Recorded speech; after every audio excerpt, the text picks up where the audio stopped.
Tadi saya dah beli barang untuk kita nak buat menu yang saya dah sebutkan awal-awal tadi. Apa dia? Iaitu kita punya nasi lemak goreng. Ini resepi ni memang kita dapat bukannya sebab apa? Sebab dia tengah viral kan. Biasanya kan ada orang sekarang berniaga macam-macam lah. Nasi lemak goreng ada. Lepas tu apa lagi? Nasi biryani goreng lah. Apa benda semua dia nak goreng. Lepas tu dia ada lah set-set dia kan. Ada telur sikit ke. Lepas tu macam saya pakai yang paling mudah. Sebab biasa kan makan nasi lemak ada kangkung kan. Jadi saya menggunakan kangkung. Adakan sayur hijau sikit dekat dalam ni. Dan kita ada ikan bilis macam biasa. Kalau anda rasa macam nak tambah sikit, tambah sebiji je. Ada telur goreng masukkanlah telur goreng. Boleh jadi juga. Tapi sebabkan saya punya bajet tak cukup, ngam-ngam RM10 untuk 2 menu. Jadi tak apalah, ada 1-2 bahan yang tak cukup, tak ada masalah. Kita boleh terus masak. Alright, jadi sekarang ni untuk kita punya nasi lemak ni yang kita dah beli awal-awal. Dan kita dah sejukkan dia. Kita dah biarkan dia semalaman. Lagi sedap kalau kita nak pakai. Sebab apa kita pakai nasi lemak? Sebab nama dia pun nasi lemak goreng. Jadi kita nak bagi dia punya rasa lemak-lemak sikit. Kalau anda pakai nasi putih boleh juga. Tapi janganlah pula tambahkan santan kat dalam nasi ni. Dia tak jadi. Sebab nasi lemak ni dia nak kena masak awal-awal. Maksudnya santan tu dimasak sekali dengan nasi. Jangan tiba-tiba masukkan nasi, lepas tu masuk santan sikit, nanti dia jadi lembik. Dia jadi tu nasi jadi nasi lembik, tak sedap pula nak makan. Dia dah tak sedap lah, tak rangup. Alright, jadi sekarang ni minyak saya tengah tunggu nak bagi dia panas sebenarnya. Sebab saya nak masukkan kita punya ikan bilis. Rasanya dah cukup ni. Okay, kita masukkan ikan bilis dahulu. Saya nak goreng ikan bilis kita. Alright, okey, jadi sekarang ni saya dah masukkan kita punya ikan bilis dalam minyak yang panas. Dan kita biarkan dia garing. Right, sementara nak tunggu dia garing ni, saya akan potong kita punya bahan. Ikan bilis ni kalau boleh memang betul-betul kena bagi dia rangup dan juga garing, baru sedap nak makan. Kalau dia lembik-lembik tu, aduh, saya tak suka sangat. Nanti dia melekat gigi. Alright, seterusnya saya akan potong sedikit bawang putih. Alright, kita akan pakai bawang putih sikit. Lebih kurang dalam sebiji cukup lah kan. Sebab nasi kita pun tak banyak sangat. Jadi kalau satu ni dah cukup memadai untuk kita buat kita punya sambal ni. Yang pertama sekali untuk ni kita tengah buat sambal lah ni.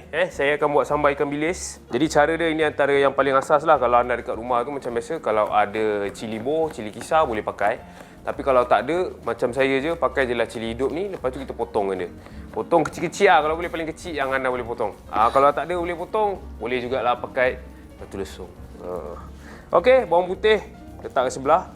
Bagi kita punya ikan bilis ni betul-betul garing sikit. Baru saya akan masukkan kita punya bawang putih. Okey, jadi anda boleh lihat lah. Dia dah hampir nak ke pirang-pirangan. Api saya pakai pun tak adalah besar mana. Memang kecil je orang kata. Paling sederhana supaya dia masak dengan sekata. Dan dalam masa yang sama, saya boleh buat juga kerja yang lain. Maksudnya kita boleh potong bahan-bahan yang lain lah. Seterusnya bawang merah. Pakai setengah je. Ini asas lah ni. Biasa ini bahan-bahan asas kalau kita nak tambah kelainan sikit. Kalau nak rasakan bagi lain sikit sambal tu, mungkin boleh pakai juga sedikit serai ataupun sedikit bunga kantan. Jadi dia akan jadi macam sambal serai, sambal bunga kantan, ataupun masukkan kunyit hidup. Dia boleh jadi sambal kunyit. Itulah yang membezakan kita. Alright. Jadi bawang putih, bawang merah dah potong cantik. Kita punya ikan bilis pun ngam-ngam lah tu. Dia dah cukup garing. Sekarang saya akan masukkan. Okay, kita bagi layu bawang kita ni. Api tu perlahan je, tak apa. Slow je kita masakkan dia. Ini akan jadikan kita punya rencah lah. Maksudnya dia akan jadi penyedap kepada kita punya nasi lemak goreng ni. Itu yang kita kena masak betul-betul. Dan sekarang ni mata saya dah mula berkaca. Sebab potong bawang tadi.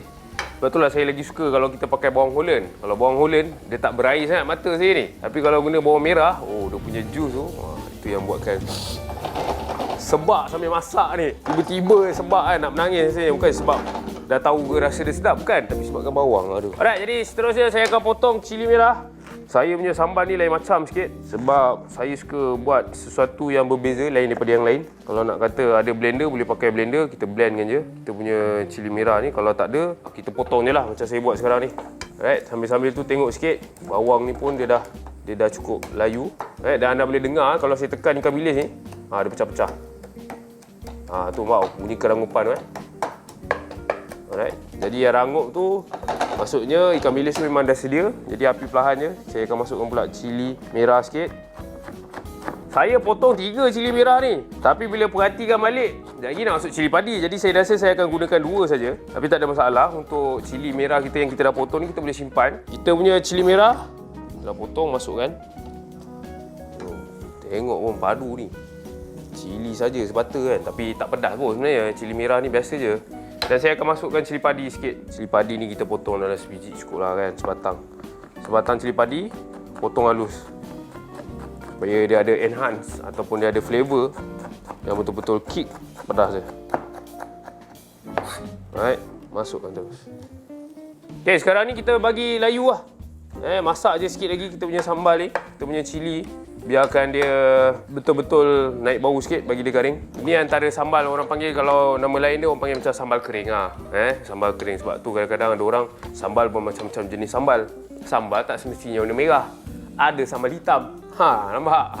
Jadi sambal ni dia macam-macam besi lah. Tak ada yang betul, tak ada yang salah. Mana anda rasa sesuai ikut cita rasa anda, ikut tekak anda, buat. Kalau rasa ada bahan yang itu saja, buat. Tak ada masalah. Right?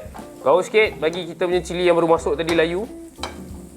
Tapi sebabkan api yang cantik, api yang perlahan, memang sedang elok seperti yang saya mahukan. Kita punya sayur, bahan-bahan yang kita potong tadi, walaupun kita masuk lambat sikit, awal sikit, semua cantik je masak dia. Masak dengan sekata.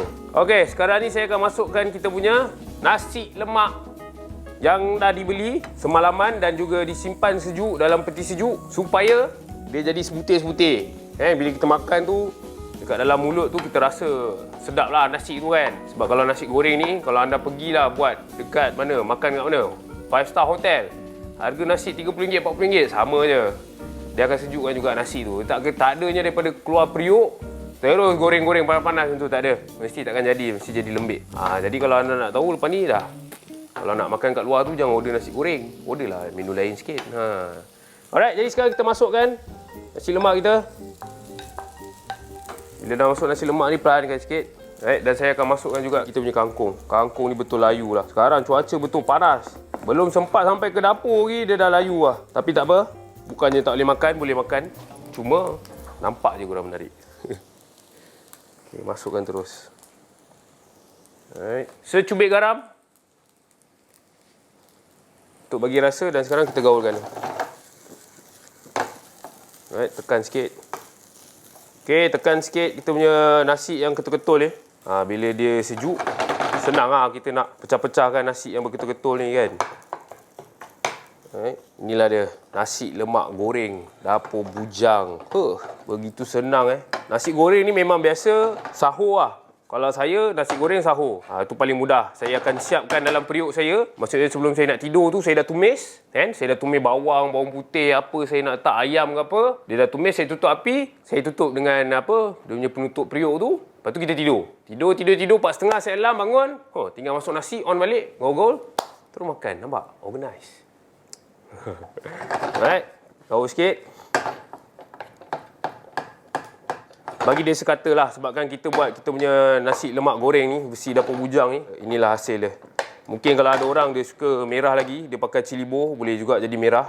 Tapi kalau dia tak jadi merah pun, dia jadi macam ni pun kita dah boleh nampak lah. Sekali orang makan pun orang boleh tahu dah. Ini macam nasi lemak ni kan. Okey, kita bagi layu sikit sayur kita ni. Macam saya cakap, kalau rasa macam nak bagi lengkap kita punya nasi lemak ni, dia punya set lengkap tu, buat telur rebus. Kalau rasa macam telur rebus lama sangat, 15 minit nak kena rebus telur tau sebenarnya. Dalam air yang mendidih. Jadi kalau tak nak buat telur rebus, buat telur goreng. Telur goreng pun boleh juga. Okey, dah siap. Tutup. Tunggu apa lagi? Kita hidangkan lah. Nampak? Bunyi dia. Bunyi meletup-letup pun. Itu yang buatkan dia bunyi popcorn. Itu menunjukkan nasi tu memang masak dengan cantik dia. Nampak tak? Dah pun jadi. Inilah dia. Menu kegemaran ramai lepas dah cuba masak. Iaitu kita punya nasi lemak goreng dapur bujang Ramadan. Jangan lupa cuba.